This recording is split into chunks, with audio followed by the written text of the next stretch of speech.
Hi, welcome back. We are going into part 2 of 4, discussing engagement without pressure. My name is Taylor, and I am a dog teacher with Happy Dance. Today, we will be diving into micro engagement, the smallest units that build real attention. When people imagine engagement, they usually imagine sustained focus. They picture a dog staring up at them, locked in, ready to respond. But sustained focus is not the starting point of engagement, it is the result. The nervous system does not jump from disengaged to focused, it moves in increments. These increments are what we call micro engagements. Micro engagements refer to the smallest observable moments in which a dog orients towards the human voluntarily. These moments are brief.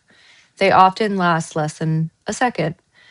And because they are subtle, they are often ignored or interrupted. Examples of micro engagement include a brief glance towards the human, a slight shift in body orientation, choosing to move closer, pausing to check in, softening when the human slows. These moments are not obedience, they are nervous system decisions. The dog is deciding, moment by moment, whether the human is relevant. When we understand engagement at this level, the training goal changes. Instead of asking, how do I get my dog to pay attention? We ask, how do I become easy to orient to? Micro engagement cannot be demanded. The moment we demand it, it stops being voluntary. This is why pressure destroys engagement. Pressure turns orientation into obligation, and obligation activates resistance. From a neurological perspective, micro engagement emerges when 3 conditions are present: low pressure, emotional safety, and predictability. When these conditions exist, the nervous system allows curiosity. Curiosity drives orientation, and orientation builds engagement. This is why dogs often engage more when the human stops trying so hard. Reduced pressure lowers arousal. Lower arousal restores access to exploratory behaviors. Exploration includes social orientation. This also explains why calling a dog's name repeatedly is so damaging to engagement. Each repeated call increases urgency. Urgency increases pressure. Pressure makes orientation emotionally expensive. Over time, the dog learns that looking at the human leads to more demands. They often stop offering it. This is not stubbornness. It is nervous system self-protection.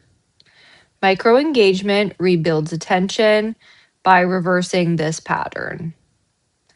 Instead of asking for engagement, we notice it.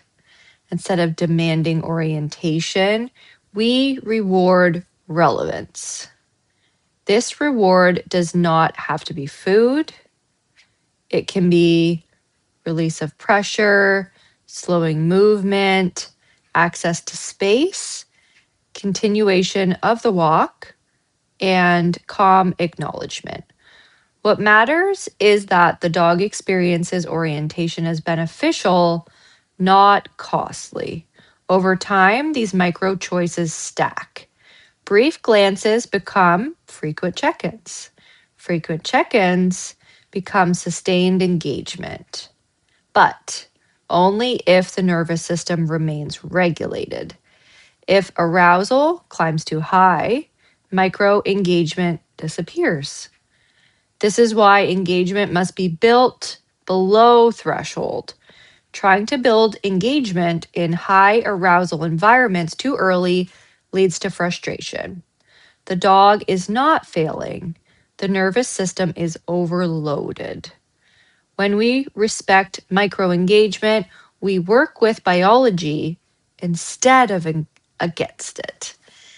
In the next section, we will talk about how value is built without commands and why removing constant instruction is often the fastest way to increase engagement. Thank you for joining me in part 2, and I will see you next time.